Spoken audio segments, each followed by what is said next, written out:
Hey guys, I'm Mike Pro here, and today I'm going to do a quick walk around of my bike. So, well, yeah, there it is. It is a 2012 Direct Bikes 50cc Vita. Nothing too fancy. On L plates, of course. My terrible attempt at having the number plate there. At the moment, you can see it's on the side stand. All of the scooters I've seen, they've always normally been on the centre stand, which is that little fella there. However, whenever I park up, often I will just literally leave on the side stand, just because it's nicer and, well, the side stand, the only thing I don't like, hang on, I just put the number cover down a bit more. The only thing I don't like is how you kind of, you can't see it from outside that well, but the bike doesn't quite lean that much. If that's the camera flat, it doesn't lean that much. However, I will say from the front, the bike does look very nice. Or at least if you just cut off the top there, that looks quite nice. Yes, it's on L plates. These lights look pretty good. They're quite dim. Front tyre, don't know what these are called. Came with the bike as standard. They're on here somewhere actually. Yeah. Notan. I think it's what they're called. Notan? Oh, here they are. No, they're not. Well, there's no tan on there. But yeah, I like the kind of curved, I forgot what they're called. The thing you put air into, Jesus Christ, valves. God, I completely forgot that. It's quite nice. Up in there, you can see we've got the suspension. It is, pretty grim. It's not the clean of the bike. I do feel clean. I need to get some of this rust off. You can see in there all the electrics and all that lovely gumby goop. There's the indicator light. Nice reflector here on the side, really does the job. Mudguard, this is a new mudguard by the way, I'll explain that in another video though. Again, reflector on the side here, I've got my hex disc, and then if I can twist the wheels a bit, you can see there that nice red caliper. It's nothing special, it's only single piston. However, it's red and it stands up nice, and there's the disc, which is a relatively decent size. Not amazing, but the front brake really does work quite well. Passenger foot pegs, mainly put forward. Mucky, I know. Good clean. Got the airbox here, nothing too fancy again. Relatively standard. But really strange. I don't know if I can show on the camera. Opening. I don't know if it's normal. Yeah, got a casing here for the clutch, and the engine, the cylinders back there. The carb, which to be honest with you is a bit of a piss take, that carb. I'll explain that again. Rear shock is better than the front shock, in my opinion. Sort of. It's hard to explain. I can't really tell myself. The fuel line, fuel tank, very mucky. I don't even know why they bothered putting this there, because look at it, all the mud's going on here. And in turn, back there. And yes, do you like my way of, I don't know if you can see, do you like how I've put the L plate on here? Oh, the bike just judged. Do you like the way I put the L plate on here?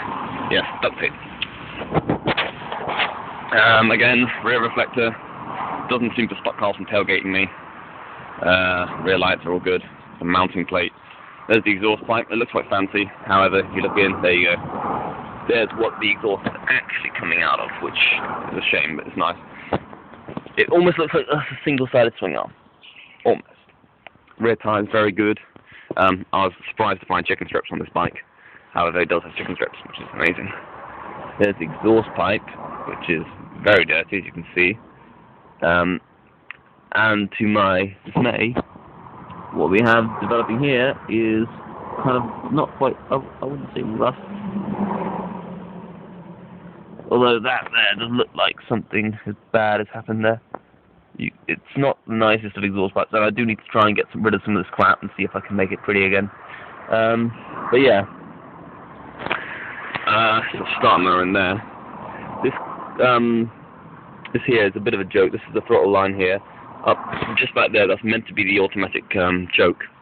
However, when you start the thing up, you really should give it a few revs. It will just cut out on you otherwise. This is the luggage rack.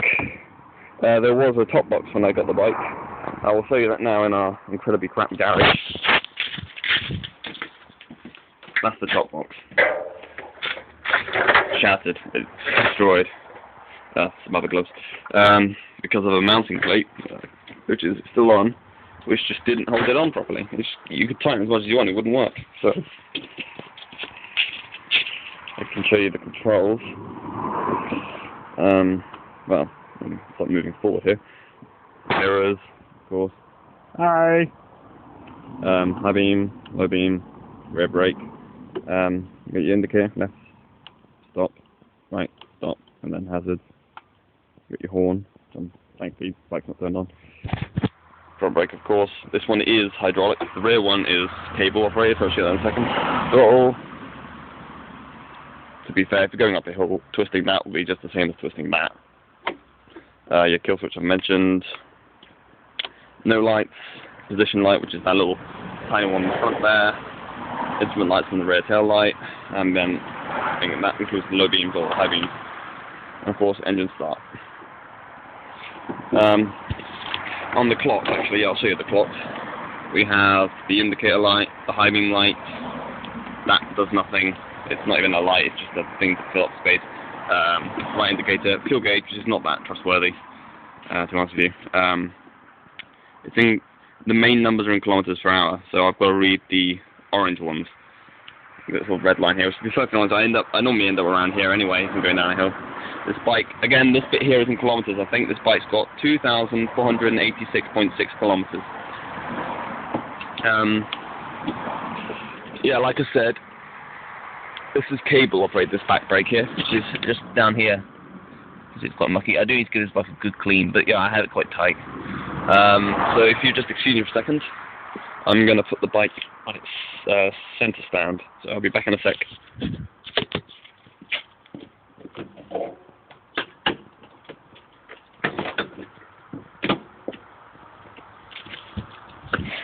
Okay, bike's on its centre stand now. That's going to fall off eventually, but I'm not going to take you, probably not going to take you for a walk around the back. I can quickly show you the storage. This is the key. I don't know why it does that. Seat is actually quite a good size. I like the seat. Sort of blue film. I don't know how to get that off. So my luggage down here. All lovely stuff. Got a lock in there. Second, it's waterproof. The manual, multi-purpose packet. Gas in here. You can see there's something going on here. It's a bit stuck. There's the gas in there. And a pointless bar. I don't know what the point of that bar is. It really does make it annoying. There's your breather hole there. So,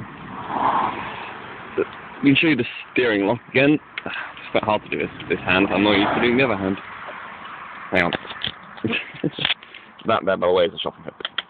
It's very handy if holding your sit back. So if you put the key in, it's normally on most bikes it's push and turn. In this case, it's push and turn the steering all the way around. Then push again and then turn. And the steering lock is that's as far as it will go. So turn the hazards on. You can see they're noisy hazards. And same with the rear. Let's turn rear brake light on if I can reach it. Works quite nicely. So I'll probably well, it does have a kickstart. Hang on, I will devise a way of holding the camera up. Have a look. This is pure experiment now.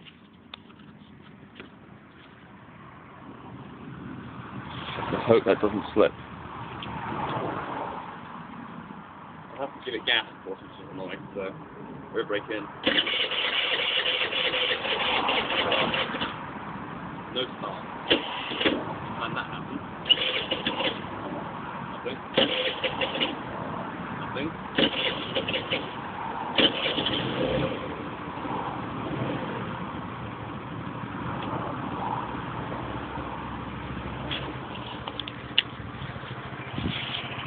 There we go, it's up and running.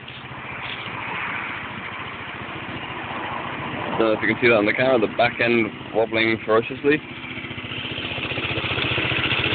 See it's shaking quite badly. Sounds quite nice actually, I think. I mean,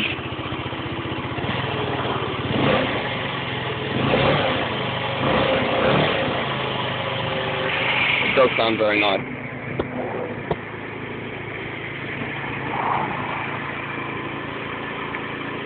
So yeah, I'm gonna walk around on my bike. Thanks for watching, and see you later.